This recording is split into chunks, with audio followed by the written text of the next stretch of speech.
지난 시간에 이어서 사무엘상 9장 말씀으로 은혜를 나누려고 합니다. 이스라엘 백성들은 힘든 광야에 있을 때 하나님을 잘 따랐습니다. 마치 아이가 엄마를 따르는 것처럼 잘 따랐습니다. 그런데 가나안 땅에 들어가서 생활이 안정이 되면서 그들은 옆에 있는 나라들처럼 왕을 세우기를 원했습니다. 전쟁을 잘하고 또 나라를 발전시킬 왕이 필요했습니다. 그래서 이스라엘 장로들이 사무엘을 찾아가서 이제 당신은 늙었고 당신의 아들들은 당신만 하지 못합니다. 이제 우리에게 다른 나라들과 같이 우리를 다스리고 또 전쟁에 나가서 싸울 수 있는 왕을 세워주십시오 라고 부탁을 했습니다. 그들이 얼마나 간절히 원하는지 하나님께서는 마지못해서 허락해 줬어요. 그래, 마음대로 해라. 그리고 오늘 말씀에서, 이제 9장이죠. 오늘 말씀에서 이스라엘 백성들이 그렇게 원하는 왕이 등장합니다. 그가 바로 사울이죠. 1절과 2절 말씀 우리 같이 보겠습니다. 1절, 2절 말씀이에요. 함께 보십니다. 시작. 베냐민 지파에 기스라 이름하는 유력한 사람이 있으니 그는 아비엘의 아들이요 스롤의 손자요 증손이요 아비아의 현손이며 베냐민 사람이더라. 기스에게 아들이 있으니 그의 이름은 사울이요 준수한 소년이라. 이스라엘 자손 중에 그보다 더 준수한 자가 없고 키는 모든 백성보다 어깨 위만큼 더 컸더라. 이제 사울이 어떤 사람인지를 소개해 주고 있습니다. 그는 베냐민 지파 기스의 아들이었어요. 베냐민은 야곱의 12아들 중에 막내였죠. 그리고 베냐민 지파는 이스라엘 12지파 가운데 가장 작은 지파였습니다. 사사시대 때 베냐민 지파의 불량배들이 한 레위인의 첩을 성폭행해서 참 이상한 일이죠. 그래서 전쟁이 있었습니다. 이 일로 베냐민 지파와 다른 11지파가 싸웠어요. 베냐민 지파는 거의 다 없어지고 남자만 600명이 남았습니다. 이거 어떡합니까? 그 지파의 명맥을 유지하기 위해서 다른 지파에서 여자들을 몰래 데리고 와서 겨우 지파를 유지시켜 놓았죠. 그래서 가장 작은 지파가 된 것입니다. 그 지파에 기스라는 사람이 있는데 오늘 말씀을 보니까 뭐라고 설명하고 있어요? 유력한 사람이다. 힘이 있고 돈이 많다라는 뜻입니다. 아마 높은 자리에 있었고 땅을 가지고 있는 그런 부자였던 것 같아요. 오늘 말씀을 우리가 읽어보면 그에게는 종들이 있고 또 나귀들이 있어요. 부자였죠. 사울은 이렇게 좋은 집안 사람입니다. 오늘날 말로 금수저라고 하더라고요. 또 아빠 찬스가 있는 사람이라고 하더라고요. 그런 사람이었어요. 그러나 그 집이 영적인 집안은 아니었던 것 같습니다. 조상 중에 누가 하나님을 잘 믿었다, 동행했다, 의로운 자다 이런 말은 없어요. 하나님께서는 잘 믿는 집의 사람만 사용하시는 게 아니고 믿음이 약해 보이는 집에 사울을 선택하셔서 이스라엘의 첫 번째 왕으로 삼으셨습니다.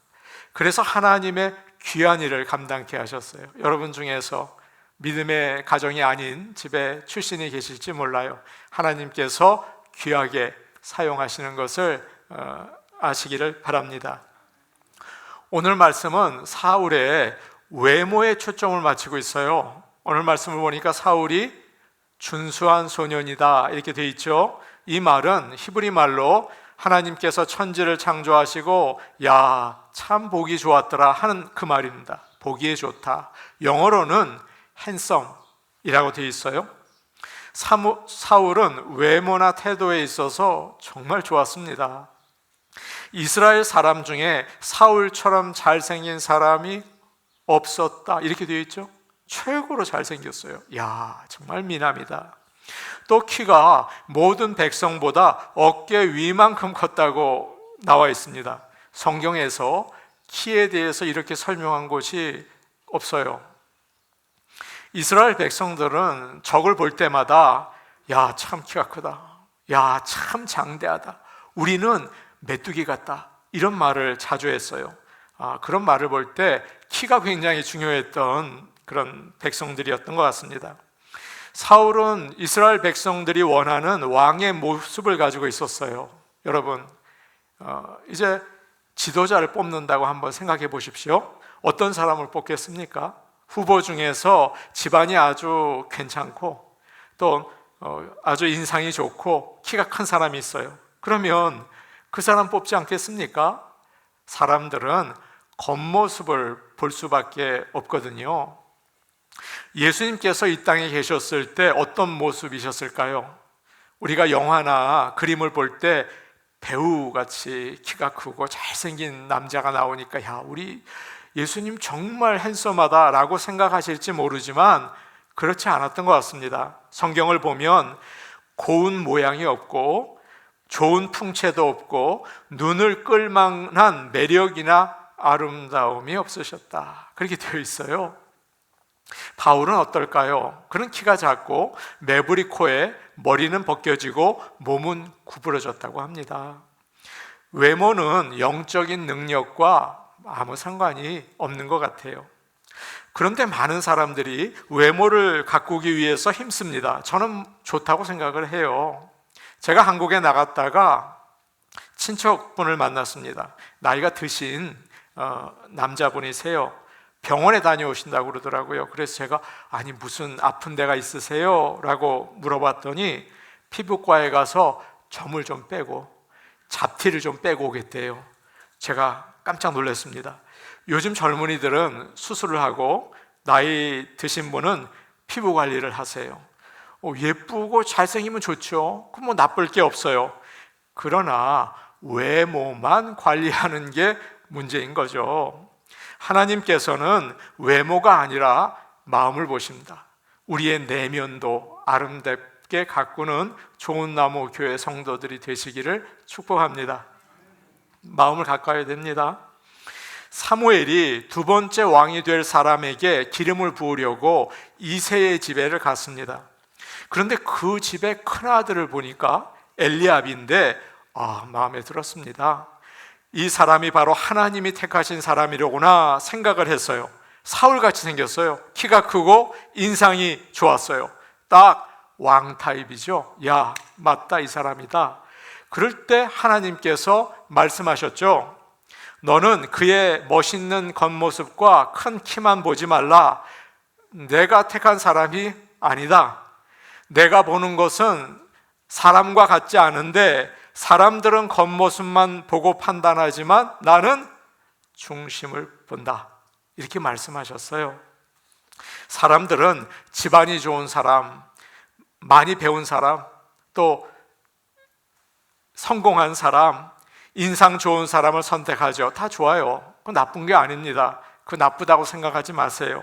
그러나 하나님은 먼저, 그거보다도 먼저 하나님을 의지하는 연약한 자를 택하십니다. 고린도전서 1장 27절과 29절 말씀 우리 같이 볼 텐데요, 그 말씀을 잘 우리 마음에 새길 수 있기를 바랍니다. 고린도전서 1장 27절에서 29절 말씀입니다. 우리 같이 볼까요? 시작. 그러나 하나님께서 세상에 미련한 것들을 택하사 지혜 있는 자들을 부끄럽게 하려 하시고 세상에 약한 것들을 택하사 강한 것들을 부끄럽게 하려 하시며 하나님께서 세상에 천한 것들과 멸시받는 것들과 없는 것들을 택하사 있는 것들을 폐하려 하시나니 이는 아무 육체도 하나님 앞에서 자랑하지 못하게 하려 하심이라. 아멘. 오늘 목사님께서 보스턴에 집회를 가셨습니다. 그런데 그 교회에는 똑똑한 사람들이 많다는 거예요. 주로 그 교회 교인들이 하버드, MIT, 보스턴 칼리지 학생들이나 교수들이라는 것입니다. 목사님이 너무 긴장이 됐습니다. 그래서 나같이 이렇게 미련하고 배우지 못한 사람이 어떻게 저렇게 똑똑한 사람들 앞에서 복음을 전합니까? 하나님, 저는 못합니다. 어떻게 합니까? 그래서 이제 약속원에서 가는데 비행기 안에서도 계속 떨었대요. 밥도 못 먹고 이거 어떡하나 기도하고 기도했어요. 근데 강단에 서니까 하나님께서 성령으로 붙잡아 주는 것을 딱 느끼겠다라 합니다. 그래서 말씀을 전하니까 성도들이 아멘 아멘, 그저 숨소리만 내도 아멘 아멘. 여러분 은혜 받으면 그러거든요. 그렇게 하시는 거예요. 은혜를 받고 큰 역사가 일어났어요. 하나님 정말 감사합니다. 이 첫 시간부터 이렇게 은혜로 열어주시는군요. 그랬습니다. 그런데 그 다음날 새벽 집회에 나갔는데 사람들이 아주 적게 왔더래요. 이상하게 설교가 안 됐어요. 설교를 하는데 사람들이 고개를 다 숙이고 있고 조는 거예요. 이리 비틀 저리 비틀. 그러면서 또 사람들, 또 어떤 사람들은 두리번 거리고 있고, 말씀을 전하기가 너무 힘들었습니다. 말씀을 마치고 하나님께 기도를 했어요. 하나님, 제가 왜 이렇게 힘들었습니까? 라고 기도를 하자 하나님께서 이런 음성을 들려주셨어요. 네가 오늘 새벽에 도와달라고 내게 의지했느냐? 기도했니? 너 혼자 잘하더라. 계속 혼자서 잘해봐라. 이렇게 비꼬는 것 같이 느껴지더랍니다. 전날 밤에는 비행기를 타고 오면서 기도하고 밥 먹으면서도 기도하고, 그런데 새벽에는 이제 됐다. 어제 잘 됐으니까 사람들이 벌써 딱 집중하는구만. 잘 되겠지. 편안하게 나간 거예요. 하나님을 의지하지 않았습니다. 하나님께서는 우리의 중심을 보십니다. 뭘 보는가요? 우리의 중심 뭘 보는 거예요? 겸손한 걸 보십니다. 하나님을 의지하는가 아니면 자기 잘난 체 하고 있는가, 그걸 보는 거죠. 우리 하나님께서는 연약해서 하나님을 전적으로 의지하는 자를 통해서 일하세요. 그리고 그를 통해서 영광을 받으세요. 내 가진 거 자랑하지 마시기를 바랍니다. 그리고 주님을 전적으로 의지하시는 하나님 마음에 합한 그런 귀한 사람들이 될 수 있기를 축복합니다. 아멘. 건강 의지하지 마세요. 내가 가진 거 의지하지 마세요. 내 생긴 거 의지하지 마세요. 그러면 그건 리더의 자격이 없습니다. 하나님이 뽑는 사람은 연약해서 하나님 붙잡는 사람이에요. 하나님 의지하는 사람, 이게 중심이에요. 3절과 4절 말씀 우리 같이 보겠습니다. 3절, 4절 말씀입니다. 함께 보십니다. 시작.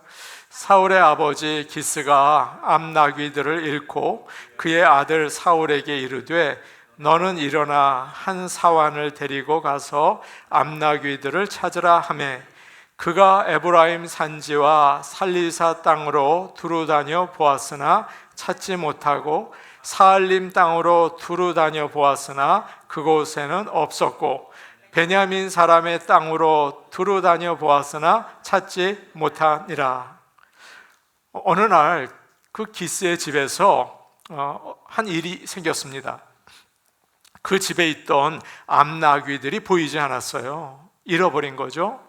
울타리가 넘어져서 도망을 갔는지 안 보이는 겁니다. 당시에 암나귀는 아주 큰 재산이었습니다. 먼 곳에 갈 때 타는 자동차였고요. 또 물건을 나르거나 농사를 지을 때 사용하는 트럭이나 또 경운기 같은 일을 했어요. 순나귀는 성격이 아주 거친데 암나귀는 말을 잘 들어서 비쌌습니다. 그래서 그 귀한 암나귀를 여러 마리 잃어버린 거죠.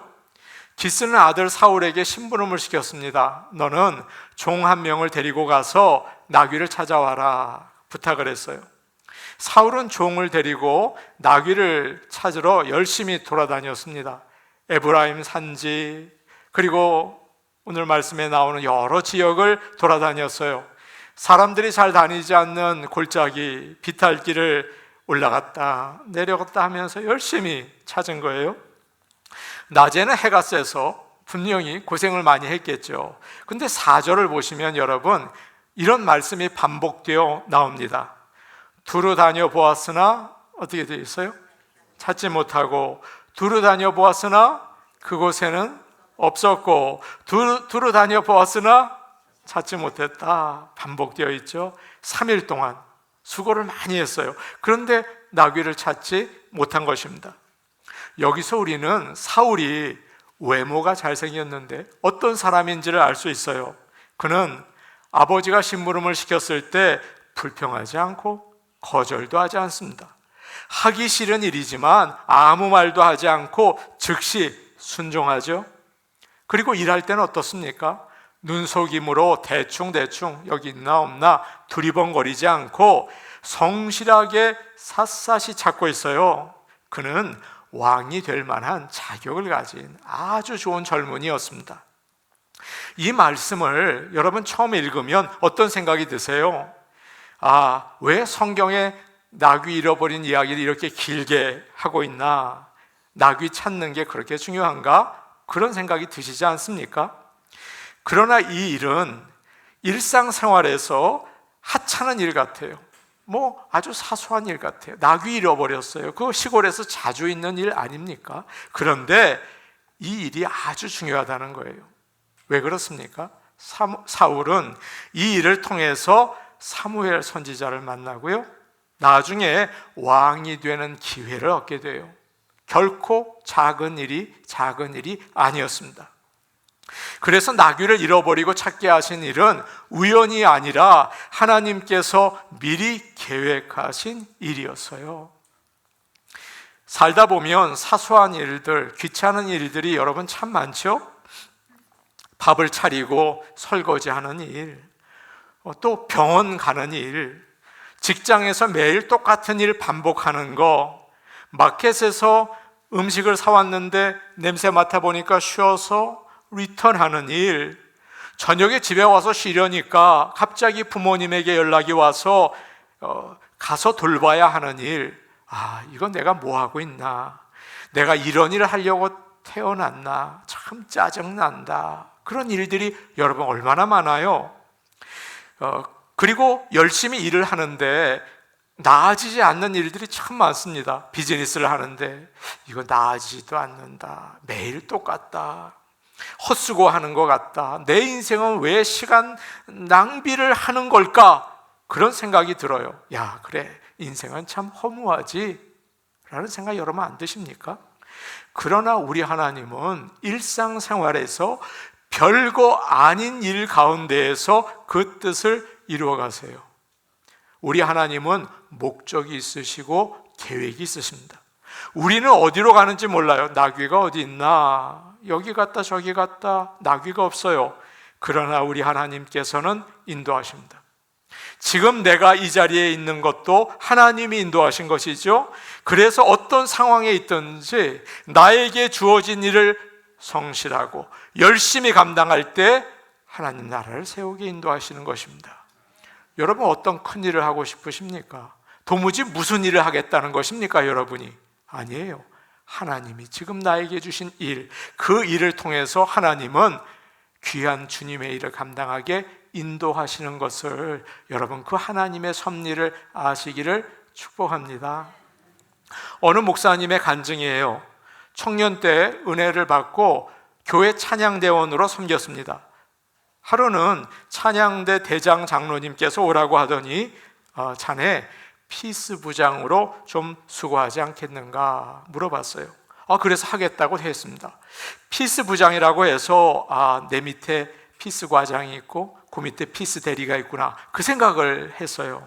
근데 알고 봤더니 혼자서 악보 정리하는 일이더랍니다. 찬양대원 숫자는 많고 복사기는 왜 이렇게 느린지, 매주일 새로운 찬양 악보를 지휘자님이 주셔서 그거 복사해서 구멍 뚫어서 파일에 넣는데 시간이 많이 들더래요. 또 찬양대원들이 왜 옷을 그렇게 사방에 집어 던지고 가는지 그거 옷걸이에 걷는데 시간이 몇 시간 걸리더랍니다. 수고를 했어요.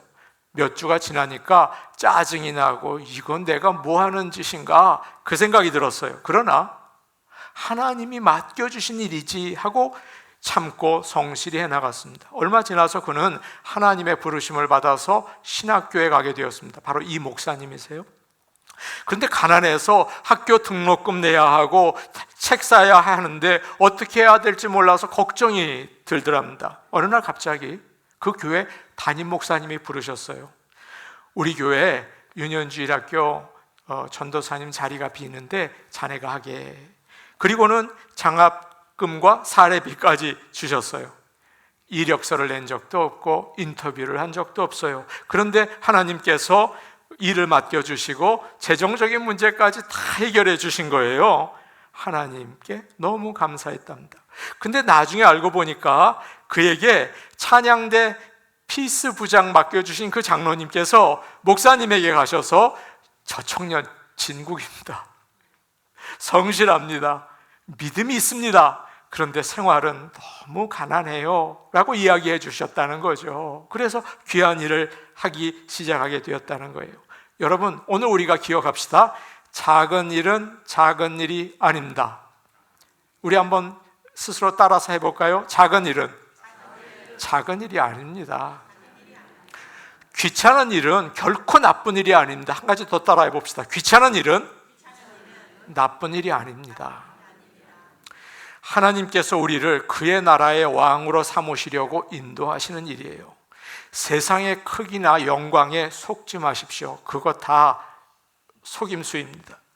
모든 하찮은 일에 최선을 다하시기 바랍니다. 우리 하나님은 그 일을 통해서 역사하시고 나중에 하나님 앞에 설 때 작은 일에 충성하였구나, 내가 큰 걸로 너에게 갚아주겠다 말씀하시는 것을 여러분 그 음성을 잊지 마시기를 바랍니다. 5절과 6절 말씀이에요. 우리 같이 보겠습니다. 5절과 6절 말씀입니다. 함께 보십니다. 시작.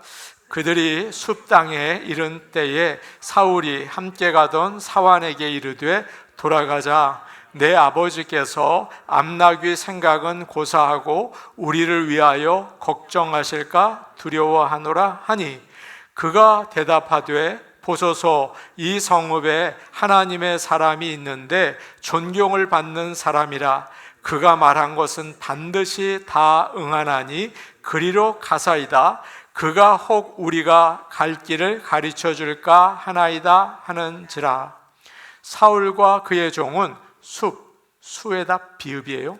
숲이라는 곳에 도착했습니다. 숲은 사무엘 선지자가 사는 라마가 있는 지방이었습니다. 거기서 사울이 종에게 말하죠. 우리가 찾을 만큼 찾았다. 이제 그냥 돌아가자. 우리 아버지는 나귀도 중요하게 생각하지만 우리가 이렇게 3일이나 집에 들어가지 않으면 나귀보다 우리 걱정을 먼저 하실 거야. 그러니 빨리 돌아가자라고 이야기했습니다. 사울은 지금 아버지의 마음을 생각하고 있어요. 보통 젊은이들 같으면 이런 생각하기가 어려워요. 그러나 그는 아버지의 마음까지 헤아릴 줄 아는 아주 괜찮은 청년이었습니다. 그런데 종이 이런 이야기를 해요. 보십시오. 이 성에는 하나님의 사람이 계시는데 아주 존경을 받는 분입니다. 그가 말하는 것은 모든 것이 이루어진다고 합니다. 그러니 그냥 집으로 돌아가는 것보다 이 성으로 들어가서 만나는 게 어떻겠습니까? 어쩌면 그 사람이 우리가 가야 할 길을 알려줄지 어떻게 합니까? 라고 이야기를 하죠. 여기서 종이 말하는 하나님의 사람이 누굴까요? 사무엘이죠. 이 종은 참 이상한 종입니다. 여러분, 지금 여기까지 3일을 돌아다녔어요. 힘들죠. 먹을 것도 떨어졌어요. 그리고 이 나귀들이 자기 나귀들입니까? 주인 나귀들이에요. 그러면 주인이 돌아가자 그러면 아이고 땡큐 돌아갑시다. 그래야 정상 아닙니까? 근데 이 종이 주인을 설득해서 아니죠, 한 번 더 가봅시다. 이상하지 않습니까? 자기의 편안함을 생각하지 않고 주인이 나귀를 찾을 수 있게 도와줘요. 여러분, 직장에서 일하는 사람이 사장 보고 우리 더 일합시다, 우리 이렇게 일하면 안 됩니다. 그 이상한 직원 아닙니까? 좋은 직원 아닙니까? 문제를 해결하기 위해서 누구를 찾아가야 하는지 얘기해주고, 주인이 포기하려고 하니까 아니에요, 우리가 그에게 가면 갈 길을 알려줄지도 모르잖아요. 이렇게 격려를 해주고 있어요. 게다가 이 뒤에 나오는 이야기지만 사울이 선지자에게 드릴 선물이 없어서 우리 갈까 말까 그러는데 자기에게 은이 있다고 이거 쓰면 어떻겠습니까? 자기 가지고 있는 돈을 내어놓아요. 그래서 이 종은 사울의 운명을 바꾸는 중요한 일을 합니다. 여러분 대단한 일 아닙니까? 사울이 잘나서 왕이 된 겁니까? 종이 잘나서 왕이 된 겁니까? 종이 잘난 거죠. 여기서 우리는 하나님께서 사울이 데리고 간 종을 사용하시는구나 그걸 알게 돼요. 사울에게는 지금 그 집에 여러 종들이 있었는데 그 중에 한 사람을 선택해 왔습니다. 그런데 그것이 우연이 아니었던 것 같아요. 하나님께서 준비한 사람이죠. 이 종의 이름은 나오지도 않아요. 하나님은 이렇게 여러분과 저의 주위에 있는 사람들을 사용하셔서 그의 뜻을 이루십니다. 중요한 사람들이에요. 그러니까 다 성경에는 이런 종들의 이야기가 여럿이 나오죠. 열왕기하 5장을 보면 아람의 군대 장관 나아만이 나옵니다. 나아만은요 큰 장관이라고 성경에 되어 있어요. 싸움 잘하는 사람입니다. 그런데 남에게 말하지 못할 정말 부끄러운 나병을 가지고 있었어요. 그의 집에는 이스라엘에서 잡아온 한 어린 여종이 있었는데 여주인에게 어느 날 그런 얘기를 합니다. 우리 주인님께서 사마리아에 있는 하나님의 사람 엘리사 선생님에게 가면 병이 나을 텐데요. 그런 이야기를 하는데 나아만이 그 여종의 이야기를 듣습니다.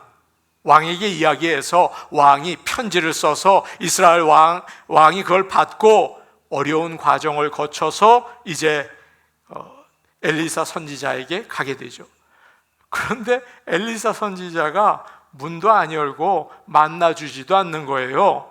요단강에 가서 7번 씻으십시오. 그 말만 한 겁니다. 이런 무례한 일이 어디 있나. 화가 나서 돌아가려고 하는데 여러분 거기에 포인트가 있어요. 어떤 일이 일어났습니까? 종들이 나아만을 설득하는 거예요. 주인님, 선지자가 그보다 더 심한 일을 시켜도 하시지 않았겠습니까? 몸 씻으라고 그러는데 그것도 못합니까? 여러분, 그 종들의 이야기를 들었어요. 그래서 나아만은 가서 씻고 병이 낫게 되었습니다. 누구 때문입니까? 종들 때문이죠. 여종의 말을 듣고 그 자기의 부하들의 말을 들어서 그는 병이 낫게 되었어요. 성경에서는 하나님께서 이처럼 보잘것없는 사람들을 통해서 역사하십니다. 우리의 믿음이 뭘까요? 작은 일, 작은 사람을 통해서 하나님의 인도하심을 받는 것입니다. 여기서 사울이 한 가지 잘한 게 있어요. 종이 이야기했을 때 네가 뭘 한다고 그래? 가만히 있어. 따라와. 그러지 않고 그래, 네 말이 맞다. 그래, 한번 하나님 사람 만나보자. 그리고 간 거예요. 그래서 그는 사무엘을 만나게 되고 이스라엘의 첫 번째 왕이 된 거죠. 하나님께서는 우리에게 많은 사람을 주셨습니다. 어떤 사람들은 여러분 맞죠? 마음에 들어요. 아, 저 사람 정말 같이 있으면 좋겠어요. 어떤 사람은 정말 마음에 안 맞아요. 아유, 저런 사람은 왜 나에게 줬나? 그런데 하나님께서는요, 다 이유가 있어서 나에게 보내주셨습니다. 어떤 사람은 나를 도와주고 격려하게 하기 위해서, 어떤 사람들은 나를 훈련시켜서 잘 다듬어주기 위해서 보내주셨어요. 모두 하나님이 보내신 귀한 사람들입니다. 그렇게 생각하시면서 감사하시기를 바랍니다. 실제 있었던 귀한 일을 여러분에게 소개하고 말씀을 마치겠습니다. 탐 스캇이라는 사람이 있습니다. 흑인 소년인데 그가 7살 때 부모가 이혼을 했어요. 엄마는 두 형제 아이들을 키우기 위해서 하루에 16시간씩 일했지만 돈이 안 됐죠. 어려웠습니다. 그래서 팀은 고등학교 때 영화관에 가서 팝콘 파는 일을 했습니다. 그런데 쉬는 시간에 바로 그 극장 앞에 있는 치크필레이, 여러분 아시죠? 치크필레이 식당에 가서 프렌치 프라이스와 물을 사 먹었습니다. 매번 브레이크 타임만 되면 치크필레이에 가서 프렌치 프라이스와 물을 사서 먹었어요. 매니저였던 존 모니츠가 왜 매일 너는 그것만 사 먹니? 라고 물었어요. 돈이 없어서요 라고 대답을 들었죠. 어느 날 이 매니저였던 칙필레이 매니저였던 존이 샌드위치를 들고 팀을 찾아갔습니다. 그때부터 존은 그의 친구가 되어주었고 멘토가 되어주었어요. 팀이 학교에서 낙제를 하고 있다는 이야기를 듣고 존은 그 팀에게 너 스스로 어떻게 훈련해야 하고 그리고 어떻게 책임 있게 살아야 하는지를 알려주고 그리고 자기가 크리스천으로서 어떻게 이 비즈니스를 하고 있는지 알려주었어요. 그리고 무엇보다도 예수 그리스도를 전해줬어요.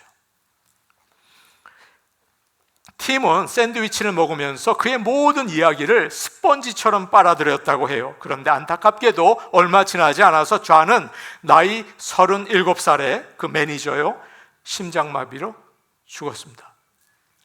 그의 장례식에서 이 흑인 소년 팀이 인생의 새로운 결정을 했습니다. 그리고 인생 목표를 정했는데 미션 스테이트먼트 이렇게 정했어요. To positively affect the lives of a billion people. 나는 많은 사람들에게 긍정적인 영향을 주는 사람이 되겠다. 1 billion people이라고 적혔어요. 이 엄청난 계획을 세웠어요. 여러분 어떻게 되었을까요? 2013년 사우스캐롤라이나의 상원 의원이 되었습니다. 이번에 미국 대통령 선거에 출마하려고 준비하고 있어요. 그래서 지금도 사회를 변화시키고 사람들을 세우기 위해서 열심히 일하고 있어요. 여러분, 하나님께서는 우리에게 생각지 못한 사람을 보내주십니다. 그래서 그 사람들을 통해서 우리를 하나님 나라로 인도하세요. 믿음이 무엇입니까? 지극히 작은 자 하나를 인정하고 그의 말을 듣는 것입니다. 주님은 말씀하셨어요. 지극히 작은 자 한 사람에게 한 것이 나에게 한 것이다. 하나님이 우리를 돕기 위해서 보내주신 자를 기억하고 그들을 통해서 변화받고 성숙해 나가시기를 축복합니다. 그래서 귀한 하늘나라, 하나님의 나라를 세워나가는 저와 여러분, 우리 교회가 되기를 간절히 축복합니다. 아멘. 우리 같이 기도하겠습니다. 오늘 오신 아버지 하나님, 하나님께서 우리를 사랑하셔서 우리에게 여러 가지 일들을 맡겨주십니다. 우리 눈에는, 세상적인 눈에는 작은 일, 귀찮은 일, 작은 사람, 그리고 쓸모없는 사람처럼 보인다 하더라도 하나님께서 우리에게 보내주신 귀한 주님의 나라로 가는 통로인 것을 기억하고 귀하게 최선을 다하고 귀하게 사랑하고 귀하게 그들의 말을 듣는 저희가 될 수 있게 인도해 주옵소서. 예수님 이름으로 기도하옵나이다. 아멘.